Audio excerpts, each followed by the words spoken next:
O.M.A.C. number 4, written by Dan DiDio and Keith Giffen, art by Keith Giffen. We left off last issue with O.M.A.C. fighting through some checkmate super squad with like light powers or something, and there was a dude with supreme intellect that had like a brain tentacle. I don't know. I'm barely remembering any of this. Quick note before jumping into the issue prior. Apparently each of the issues has been named in a way that the title of the issue is 4 words. Each word is O.M.A.C, which is something I just became aware of. So yeah, anyway.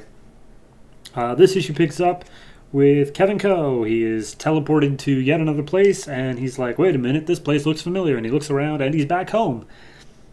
And he's talking to Brother Eye, and Brother Eye's like, yeah, okay, so I own you. I let you come back home because right now I felt like that would be good for you. By the way, your house was probably messed with a little bit. And they, like, have this scene where I guess Kevin is a little bit OCD and he's, like, going around cleaning up everything in his already clean home. And then basically it's just arguing between Kevin and Brother Eye. Like, you don't own me. Nobody controls me. Actually, I do. I control and own you. He's like, whatever, I'm going to go talk to my girlfriend about this. And my brother is like, no. You're not going to tell her. Although I suppose if you really wanted to tell her, we can get her folded in on our operation. And Kevin's just like, nope, you don't go near her. Or I'll do whatever you say. You control and own me. So that was the scene. Cut back to Checkmate. The team from last issue that did like a really good job at messing up O.M.A.C. Maxwell Lord's like, you kind of suck. So we're going to send in some new guys.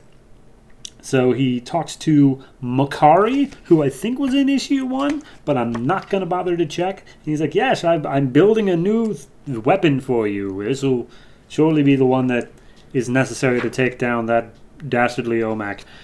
And then we cut back to Kevin the next day at work at Cabas Labs that has been reopened. And it just basically shows his day. He gets chewed out by his boss because the best he could come up with was there was a family emergency. He slipped at lunch. His screensaver was turned. The entire time he was gone, he was on unpaid leave. So, a lot of bad stuff. But then eventually he talks to his girlfriend, Jody. And basically he's unable to share anything. He's like, I just needed some time to be alone, I guess. And she's like, really? Well, you want time alone? You got it. You could be honest with me. And then she like makes a dig at his OCD, but at the same point, I really feel like this wasn't introduced before this issue, but whatever. So he's ready to go home. Brother Eye tells him the bus is going to be here in like 45 minutes. He's like, no, I'll take the subway. He's like, nope, you can't take the subway. I cannot allow you to take it because I will lose track of you. And so he goes down on the subway, realizes that O.M.A.C can't like get any signal, and he's just like, this is the best. I'm going to stay down here for like as long as I can. Then we see this, it's essentially just a woman that Makari has built, and she drops down some pills over top of the subway like entrance, and the pills hit the water and they turn into biogators, which are normal alligators with like machine heads, but it's not actual machines, it's like light machines, and they can talk. So Kevin's enjoying his time waiting for the subway, and then these gators pop out of the ventilation grates. Everyone else is being allowed to just leave, but they're all cornering Kevin because they're all literally saying like, he's the one with the tech. Let's get him. And Kevin's like, what are they after? I can't possibly know. So he starts running, trying to get in contact with Brother Eye. No luck, trying to get to higher ground. And he starts freaking out because he's like, wow, I am actually about to die from alligators in a sewer, because he makes his way to a sewer. Finally, he managed to get a little bit of reception, and Brother Eye is like, what do you want? And he's like, oh, I'm sorry, help me, please. And he's like, oh, I guess I could help you. Say the magic word. And they say O.M.A.Ctivate, and he turns into O.M.A.C.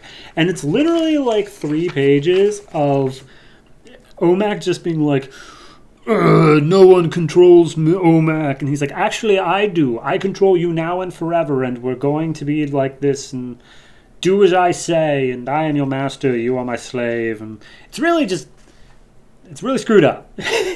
Short way of thinking about it. So he beats up the gators, teleports, I assume, back home, and we see the lady who dropped the pills was recording with some robotic guy, and he's just like, okay, all right, look, I get it. You pretty much run my life now.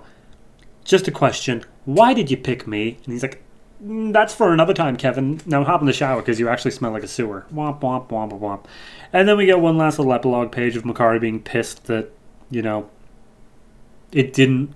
He's already being taken off the O.M.A.C case, and he calls up Maxwell Lord, and he's like, what do you mean? My thing was like a success. The Gators were just to get info. And he's like, yeah, well, we got a crossover we got to do. So Maxwell Lord introduces the new thing that's going to be hunting O.M.A.C. It's Frankenstein from Frankenstein and the Agents of Shade. Yeah, boy. All right, I don't like O.M.A.C. That's just my predisposition. Like, who cares? Who cares? Like, at all? But I'm also a real stickler for, like, if you're going to stray from house style, you got to be better than the house style. Like, house style is just the bare minimum of what I expect. But this is going full Kirby, which was fine during Kirby's heyday. Now we have moved past that, and it is outdated. So, not a big fan of the art. And the story is just, like I said, it's 3 straight pages of, like, I own you, O.M.A.C. No one owns me. I do. It's weak. It's all around weak. I'm giving it a 4. I don't expect more. I'm not expecting more. I just wish there were more.